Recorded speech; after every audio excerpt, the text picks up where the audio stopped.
Hey guys, it's Dan from World of Mr. Great, Dandalf the Grey.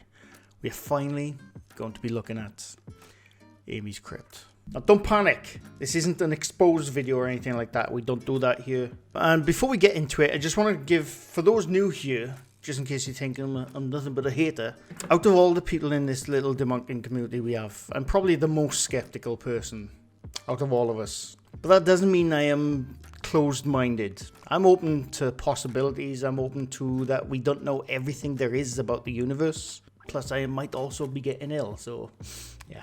We don't truly know what's out there after we pass on.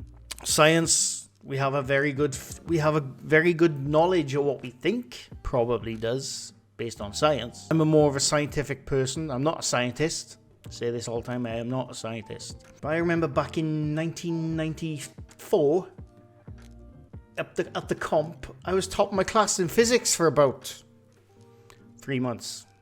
Didn't last long, but I was top of my class in physics. That means nothing. But anyway, so I finally wanted to give my thoughts on Amy's Crypt. People ask me all the time, what do you think of Amy's Crypt? What do you think of Amy's Crypt? Because I've done debunking videos over the years on a lot of channels. Amy's Crypt has never really popped up as something that's worth a debunk. It never has. So we're just going to do a breakdown and analysis of Amy's Crypt. Sorry, I so apologise for that Australian accent. I couldn't help myself there. But I'm just going to give my absolute, like I always do, honest opinion, what they do, what I think about them. You know, my opinion doesn't matter to anyone. Now, Amy's Crypt has been going for a good few years, about six years, and they've pretty much been sticking to the one paranormal investigations. I don't know if they did things differently before these and they just deleted videos, but as far as I can tell, the entire channel has been based around paranormal investigations and paranormal hypothesis. Amy's Crypt is actually one of the probably 4 paranormal channels I am actually subbed to. I subbed to her back in 2021, maybe 22 or 21. I've been invited along by this paranormal team to the Seer, you know, for a paranormal, my first online paranormal investigation. So I was looking up looking up the history, and I came across Amy's Crypt. And I watched her video about on the Seer. I really enjoyed it, and I subbed. And I was always, and this was during my big debunking phase, you know, where I was like debunking big channels and big, viral clips. And I found it strange that I subbed to this channel because at the time, I will never be friends with paranormal investigators. I was always like that. I'll never be friends with paranormal investigators because I use science-based techniques to debunk the paranormal, or paranormal videos, I should say. I always state that. I'm not debunking the paranormal, I'm just debunking the clips on which you find on YouTube and online. Which 99.9%, 9999999%, it's a bollocks. And I will die on this hill. I'm more than happy to say now that I am actually friends with a few paranormal investigators, and my mindset has changed in the friendly part, not the skeptical part. But I just thought I would state that. There are a few out there who I think genuinely go out to try and find something. They don't pull the wool over people's eyes, and they truly believe what they're hearing in the distance is not a knock, but it's a ghost. But anyway, we're not going to get into that now. This is a breakdown of Amy's Crypt. Now, I haven't watched every single one of their videos. I've watched a couple of videos over the years. Every paranormal investigator I've watched, I think Amy's Crypt is the most diverse. You know, if you look at their channel, they've been pretty much around the bloody world. I can't think of a place they haven't been yet. They've been to, places in Europe, obviously Australia, America, as far as I remember. They've been pretty much everywhere, and they usually go to places which, they do have places they go to where a lot of people have been to. They also been to places that not a lot of people have been to. We're going to get into some stuff, and Amy and Jared, no, I think they're married. I'm not sure, or they're boyfriend or girlfriend. I'm not sure, or they're just friends. I apologize if you're just friends. I'm pretty sure. I'm just going to stop talking about that because I genuinely don't know, but I apologize either way. But it's Amy and Jared, and they've been going around for a couple of years now doing paranormal investigations. Everything I've seen so far, nothing tells me that they are in the realms of trying to fake something. Now, they do have the GhostTube apps. They are the creators of the GhostTube apps. We'll get into that later on. As far as them themselves, they seem extremely genuine in what they talk about. Sorry, I dropped something. They seem very genuine in what they talk about. They seem genuine in their reactions. I do think that, like all paranormal, and this is all paranormal investigators, I haven't come across a single paranormal investigator who doesn't do this. And I do think they grasp. They cherry pick and they grasp at things which any other person would think is just a natural thing. And it's interesting because a couple of weeks ago, someone in a live stream said that paranormal investigators should be the best people to debunk paranormal investigations or the paranormal. Now, I disagreed with that, and I said in the live stream that I think it could go the other way, where I think fully skeptical people should be the better debunkers, or when it comes to paranormal investigations or paranormal whatever, because in my eyes, a skeptical person, when they hear a knock, they're going to say, oh, it's probably pipes creaking, it's the house relaxing, it could be insects, rodents, it could be a number of things before you think it's a ghost. But whereas a paranormal investigator, even if they debunk their own stuff, it's like that 60-70% possibility in their mind that, I mean, it could be the pipes creaking or the house relaxing, but what if it's a ghost? So this is why I always say that the more skeptical you are, I think the better debunker you can be. It's not a knock against anyone, by the way. It's just something that came up with a live stream a couple of weeks back. The consensus was between most people that paranormal investigators are the better debunkers, whereas I disagree with that, and I think the more skeptical you are, that the less you are going to jump to a paranormal conclusion. And like I said, that's not a dig at anyone. I just truly believe that. And anyone can disagree with me. That's fine. The reason I state that is because Amy's Crypt, they do debunk their own stuff, but they also take on board a noise or what they think is a whisper as absolutely paranormal. Now, as far as I can tell, they are full-blown believers. I know Amy is. I don't know if Jared is. I think from everything I can see so far of the videos I've watched, I pretty much think they're both fully blown believers. And everything I can see in their videos is they get very emotionally involved, both of them. And I think that's more down to the individual, being affected by the story they know about the place or the things they're getting through the app, which we'll get to the apps. But as far as I can tell, they seem genuine. They do. I think they truly believe what they are capturing, or the evidence they're capturing is what they are reported to be. Now I'm going to get to the apps, right? Now the apps, the GhostTube app, I've covered this a couple of years back. I think it was up a Lone Mountain. I can't remember. My stance on anything to do with supposed paranormal technology, detecting technology, it's all hypothesis. It's not a theory. It's not a theory, it's a hypothesis. And the reason I say that is because I always bloody get corrected in my videos when I say the theory is, and they're like, it's not actually a theory, it's a hypothesis. So I'm saying it's a hypothesis. But I digress. I do apologize. But they created the GhostTube app in 2018. They do an actual really good video of breaking down the entire apps they have, which I will link down below because it's an interesting video, and they go into each app they've made, what it does. Now the video which I linked, they made this video before the GhostTube Seer came out with the AI modulated pictures, which we'll get into. With a headset, you can have it at the GhostTube Lens, or you can have it on your phone, the GhostTube Seer. SEER. Before we get into the GhostTube app, my stance on the majority of apps, the Necrophonic, the Spirit Talker, they're all word bank RNGs, random number generators, right?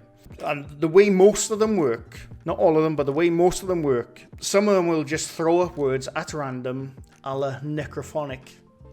You could put the Necrophonic in a vacuum in space, it will throw out words.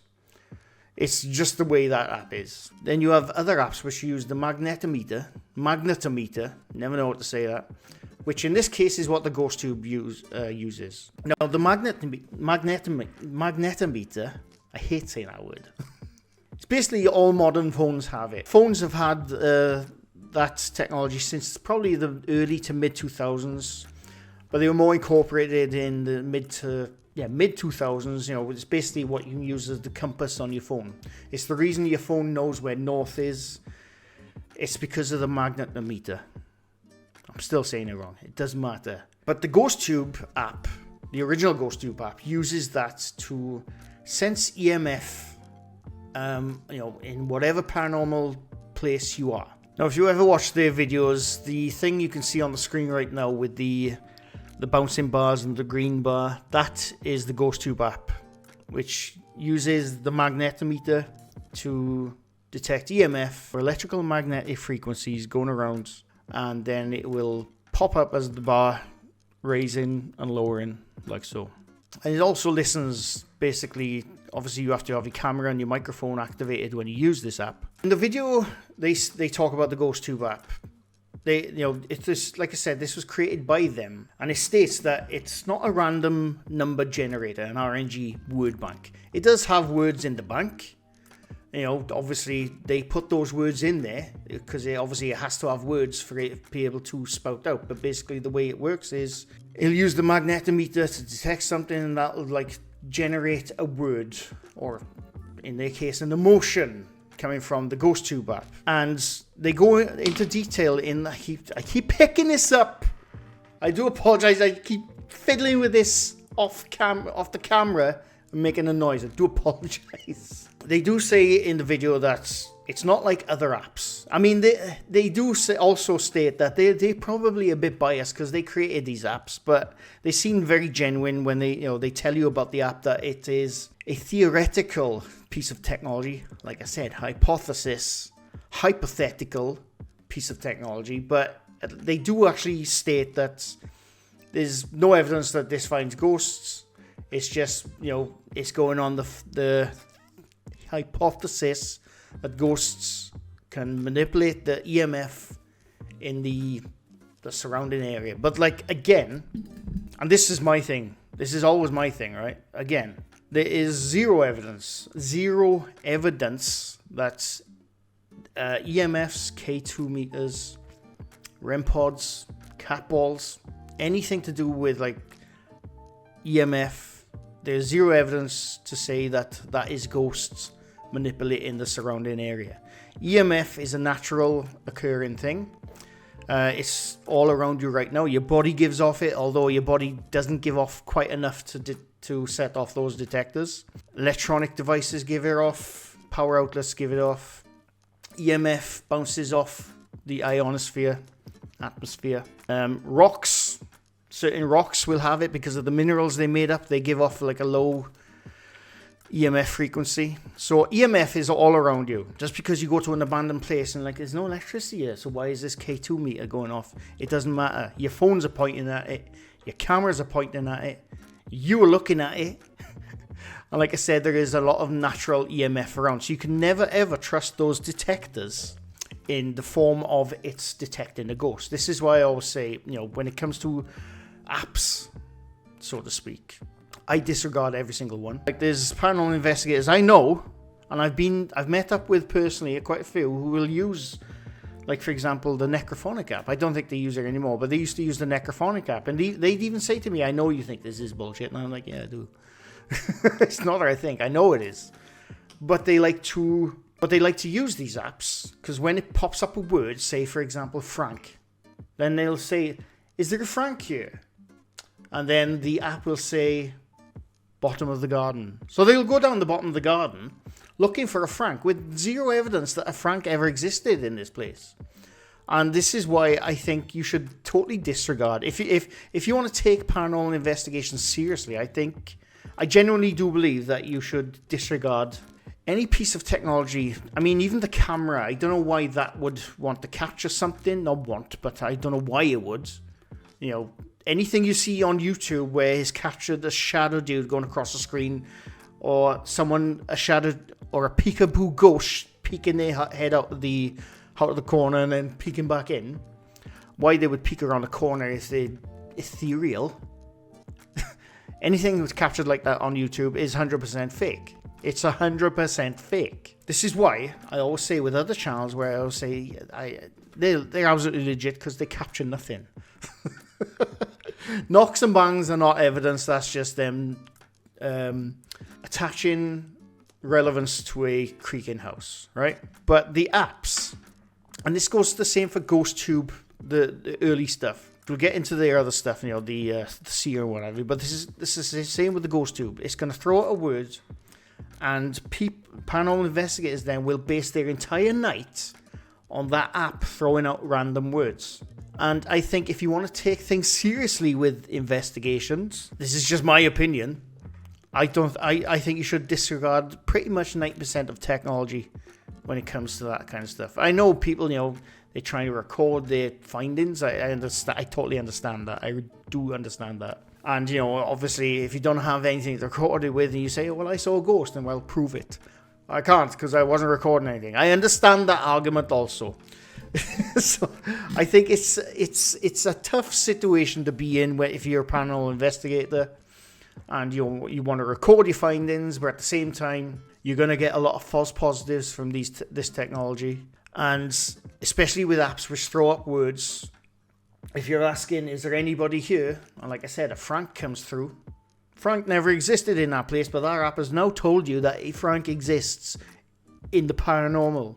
So you base your entire night on that one name, chasing that name around, chasing whatever comes up on those apps. This is why I always disregard them. But I do understand why people use them. I do genuinely understand. I always see the other side of it. I'm not a complete closed-minded moron. I do see the other side of things. But getting back on track with GhostTube, the original one, it's a magnetometer. Still can't say it properly, which it generally does detect the EMF around it, but that's not to say it's detecting ghosts, right? So we'll give them that. But then we get to the GhostTube SLS, which uses structured light sensors to detect stick figures. That's basically what Laney and Ben built their original channel on. Which, Laney and Ben started their channel using the GhostTube app. Oh, that's weird. Dave and Andy doesn't exist anymore. Strange. But the GhostTube app, the GhostTube SLS, I should say, was basically, it was not mimicking, like I said, it was genuinely trying to do what it made out to do, was find stick figures in nothing. But it uses the infrared that comes with your phones and dual cameras. Like this phone is not really good for that. This phone is about as good as a 1980s phone. The amount of times I've dropped it. It would use LiDAR and it would use the dual camera method basically to find depth and obviously to try and find stick figures. I'm not going to go into detail about SLS and XLS. I've done various videos on the Connect SLS and the XLS. And most recently I've gone into quite a deep detail of why it's not finding ghosts. I'll link that down below. I'm not going to go into detail again because I just repeat myself. In that video, I go through the reasons why it is absolutely not finding ghosts. All those physics and science in general, proves why it's not finding ghosts, right? So there's that. And then moving forward, you've got the GhostTube Seer. Now, the GhostTube Seer is the most recent app, which it basically uses, again, the usual stuff from the GhostTube app, the original app, the magnetometer, but this time, instead of just throwing out words, it does throw out words, but it actually throws out an AI-generated picture. So you could be going around with the GhostTube Seer, and they also have a headset version, or you can put it into a VR headset, and you can have the GhostTube lens, basically, but it's the same thing. And it's basically the word generator they already had in their GhostTube, but it's also with the added AI-generated paintings. So you'll have a word of bathtub come up, but instead of just the word, you'll also have the photograph or an AI-generated picture of a bathtub. Now, the app is not connected. Well, you have to connect to the internet, but for the generated images, it's preloaded images, because if you want more images, you have to pay. Now, getting to that, the apps are free, so fair play to them. They're all free, but there is a paid version, but it's just more like, say, especially in the GhostTube Seer version, there's more generated images which you could pop up, but that just Goes to show that it's just randomly generated images, which I'm sure if you went around a haunted place would eventually pop up coincidentally with whatever you're asking about or looking at. That's the other thing you gotta remember about apps is you'll get people, well, hang on, I asked a question and they answered me. Now I know from my own experience, from using these apps myself, from going with paranormal investigators who use these apps, and watching people in their own videos who use these apps, the majority of the time, they are asking question after question after question after question without response. And when they get the response, they say, oh, look, see, I got the response.